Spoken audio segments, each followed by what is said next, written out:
Assalamualaikum warahmatullahi wabarakatuh. Alhamdulillah wassalatu wassalamu ala rasulillah wala haula wala quwata illa billah. Saudara-saudaraku, para ustadz, para guru, dan pemirsa yang dirahmati oleh Allah, akhir-akhir ini atau beberapa waktu belakangan ini semakin banyak muncul orang-orang yang mengaku atau merasa mengerti tentang agama.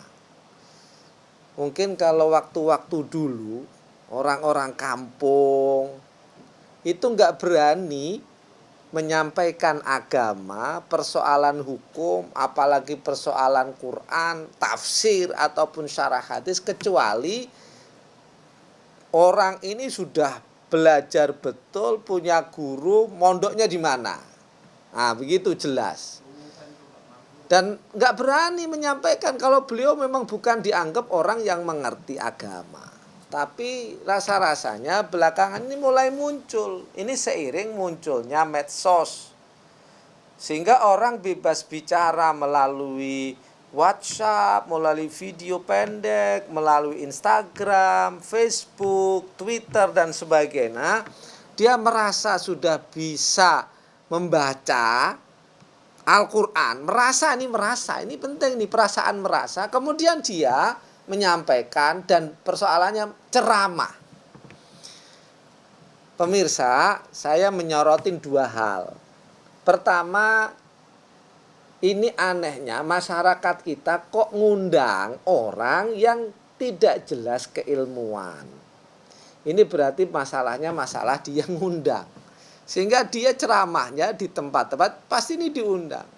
Seingat kalau kita dulu ngaji masih kecil di kampung, nggak berani kok ngundang orang yang benar-benar kecuali memang alim, faqih, ahli Quran, bacaan Quran. Sehingga susunan acara kalau pengajian mesti diawali pembacaan Al-Quran. Suaranya bagus, makhrajnya bagus, sanadnya jelas. Baru kiainya jelas. Sekarang rasanya sudah enggak. Ini berarti masyarakat kita juga harus kita kasih wawasan.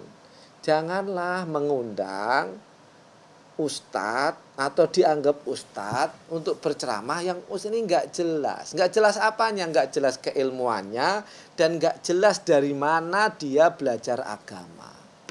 Ini dari itu. Ini makanya masyarakat kita yang harus kita bimbing lah, jangan sampai lah masjid, musola, pengajian ngundang yang ini nggak jelas ilmunya, nggak jelas gurunya dari mana.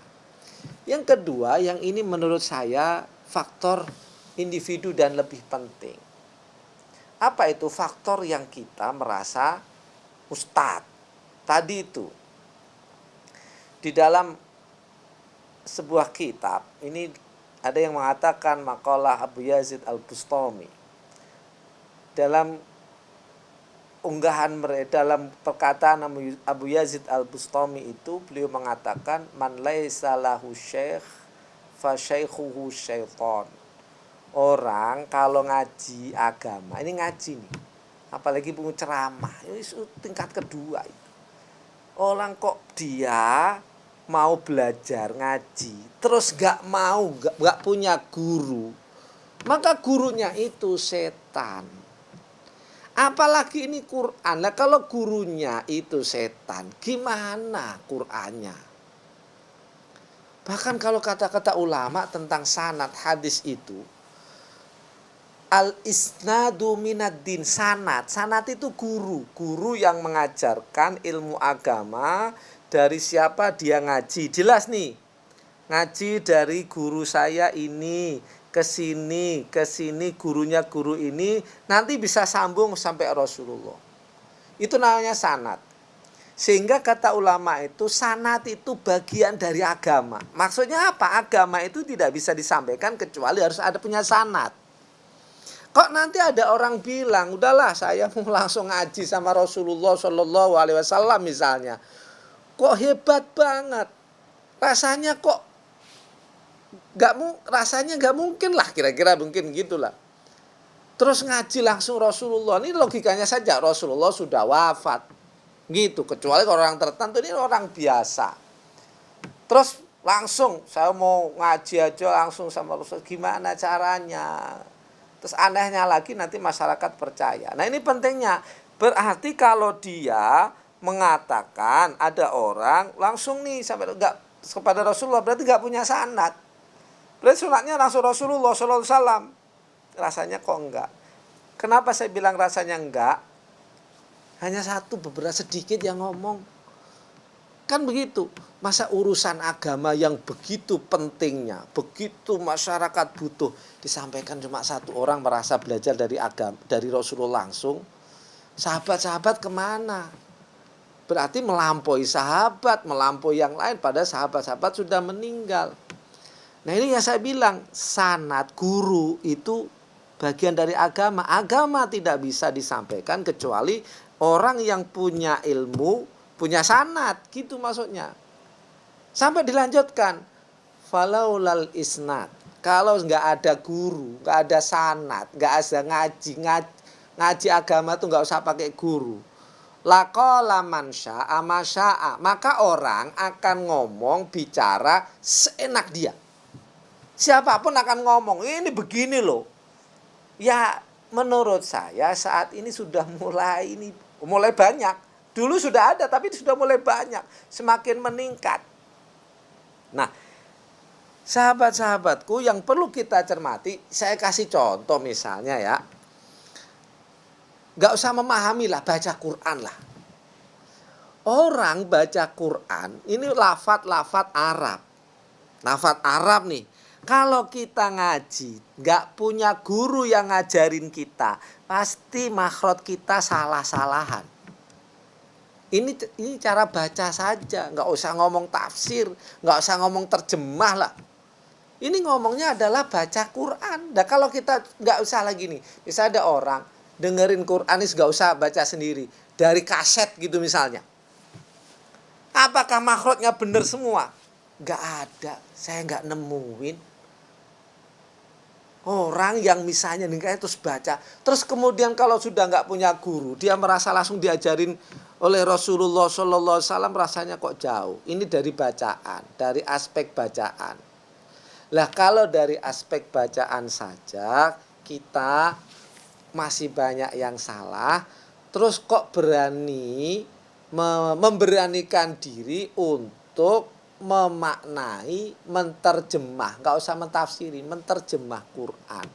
Rasanya jauh, bacanya saja itu belum tentu benar, apalagi memahami. Nah ini persoalan-persoalan ini, pemirsa, saudara-saudaraku, yang perlu kita perhatikan.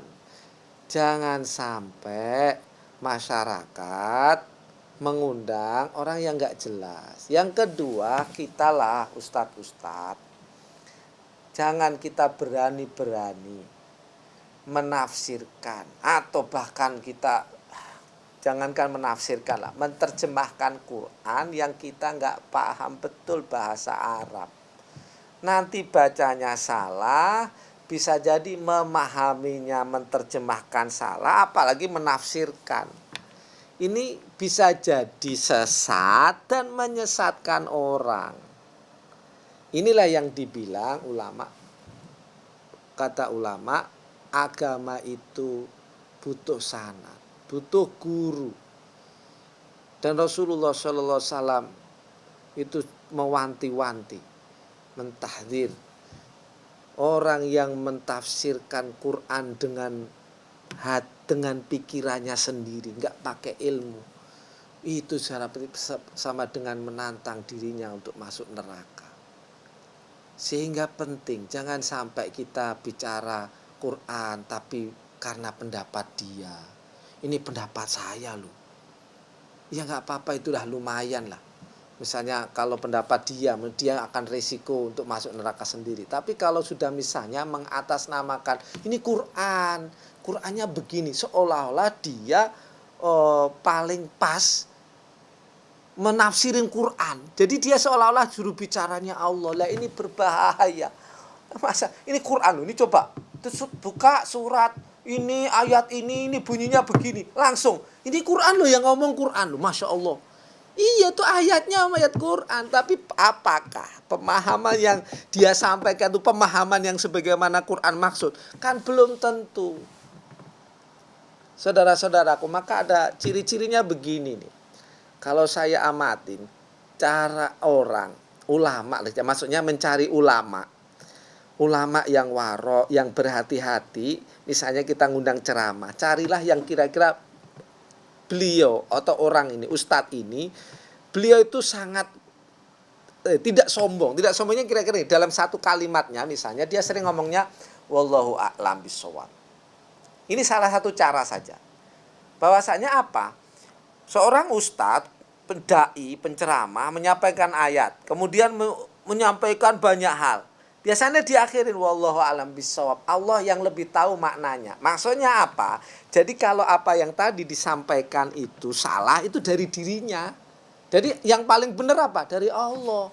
Sehingga tradisi-tradisi ulama dalam kitab-kitab, di kitab lah, kita buka kitab-kitab salaf itu, kitab-kitab kuning itu mesti di ujungnya, akhir bab, itu sering wallahu a'lam bishawab. Allah yang tahu mana yang lebih benar. Ada lagi wallahu a'lam bimuradihi. Allah yang lebih tahu apa maksud yang sebenarnya. Jadi kita ini hanya menyampaikan. Lah kalau menyampaikan kok dari diri kita sendiri, rasanya enggak. Mesti dari guru, dari guru, dari guru. Begitu. Bahkan ada ya ulama juga mengatakan begini. Kalau orang belajar kok faisyaikhuhu kitabuhu. Orang belajar, syekhnya kok kitabnya ini.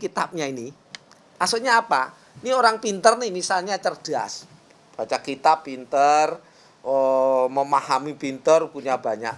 Terus dia nggak mau berguru. Ini nggak mau berguru nih. Kata ulama itu kalau dia nggak berguru, maka dia lebih banyak salah daripada benar. Kayak gitu. Makanya ditanya nih, dulu nih orang ini gurunya siapa sih? Pasti begitu. Sahabat-sahabat lah kita lihat seperti itu.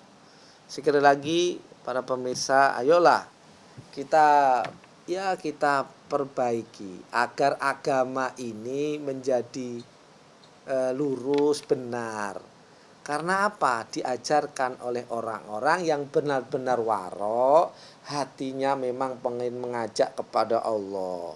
Jangan sampai kita malah justru belajar dari orang-orang yang tidak paham tentang agama. Sehingga nanti kita akan semakin jauh bawaannya beragama dengan emosi. Loh, agama itu kan salam, Islam itu tenang, damai, enggak emosi.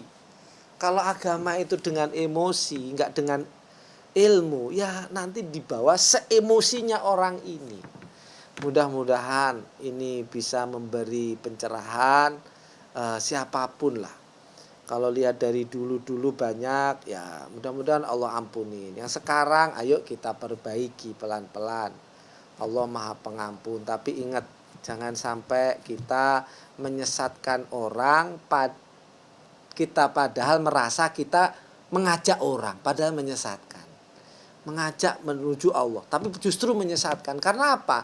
Pemahamannya tidak sesuai dengan gurunya. Pemahamannya apa? Sesuai dengan pemahaman dia sendiri. Wallahu a'lam bishawab.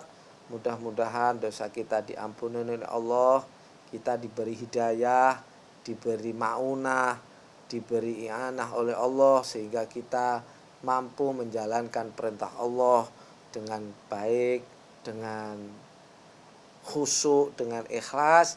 Mudah-mudahan guru-guru kita mendapatkan ampunan dari Allah Subhanahu wa taala. Wallahul muwaffiq ila aqwamit thoriq. Wassalamualaikum warahmatullahi wabarakatuh.